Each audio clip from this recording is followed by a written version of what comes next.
Oi, gente, tudo bem com vocês? O vídeo de hoje são dicas essenciais para usar o Ibis Paint. Para começar, a gente vai atrás de uma imagem de referência para poder usar. Eu vou usar aqui minha avatarzinha mesmo. A primeira dica é sobre a questão de colorir. Você nunca vai colocar o traço em cima do desenho, você vai colocar ele sempre encortando, para que possa pegar o desenho certo. Ou, se o desenho estiver em preto e branco, você sempre vai colocar embaixo. Também a questão da janela de referência. É muito bom ter uma referência para olhar, principalmente para pegar as cores. E então aqui eu vou atrás de uma referência. Você vai colocar ela assim, né, na sua janelinha e fazer as cores. É muito mais fácil de você ter uma paleta certa. Digamos que você fez um desenho e precisa das cores dele. Você só abre ele na janela e pega as cores e tudo bem. Da mesma forma, você tem a opção aqui das camadas. Quando você tem muitas coisas juntas e você quer colocar tudo num só, você consegue renomear para não se perder. E também você consegue pegar o cortando para juntar tudo no desenho que está abaixo. Como por exemplo assim. Tudo na mesma camada e você nunca vai desenhar fora dela. Aqui na galeria nós temos vários pincéis. E você pode usar eles da maneira que estão aqui ou simplesmente ir e modificar eles. Como eu tenho tutorial de pincéis, eu vou deixar ele aqui. Eu recomendo alguns casos para vocês irem darem uma olhada. Como é que modifica um pincel e como é que exporta. Mas enfim, são dicas essenciais, né? Você quer mexer no Ibis Paint e aproveitar bastante dele, é bom saber disso.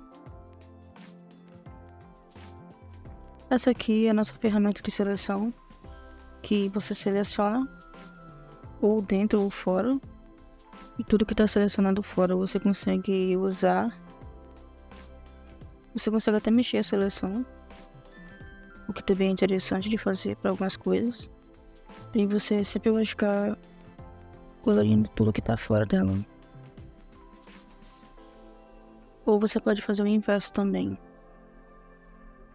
Olha como é interessante, você consegue fazer várias coisas com isso.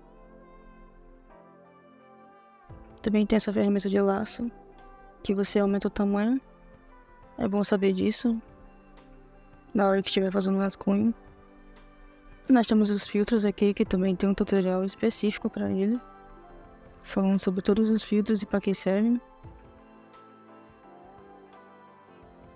Temos a questão aqui das camadas, que você também consegue mexer na forma, né, no tipo de camada, o modo de mistura, que no vídeo de filtros também fala um pouco sobre. Também temos essa questão aqui que eu sempre gosto de usar no desenho, que você consegue fazer muita coisa com as camadas, como fazer uma camada de iluminação e uma camada para sombra, e deixa o desenho ainda mais bonito.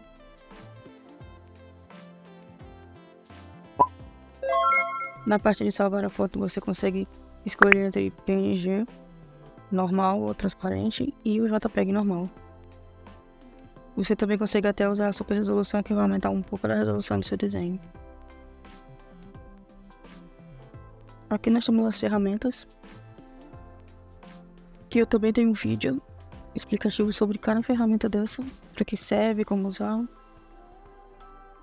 Mas é bom aprender sobre elas, principalmente as réguas. Nem todas são interessantes, mas a maioria dá para fazer coisas bem interessantes no seu desenho. Aqui nós vamos na questão do esboço. Vou fazer aqui um esboçozinho bem michuruca, só para dar um exemplo. Aqui eu vou dar uma referenciazinha, vou fazer um desenhozinho bem normalzinho. Aqui vem para a questão da coloração. Você não faz a coloração na mesma camada, porque senão não vai dar para fazer nada depois, você vai perder a line. O certo seria você ter o seu desenho e sempre fazer a coloração fora, na camada abaixo. Meio que essas foram as dicas essenciais, que eu acho que quem é iniciante talvez não saiba. Mas se você aí aprendeu alguma coisa com esse vídeo, deixa aí seu like, seu comentário. E se preparem aí para a sequência de fanarts que eu vou lançar. E também as lives que eu vou fazer. E é isso, nos vemos no próximo vídeo.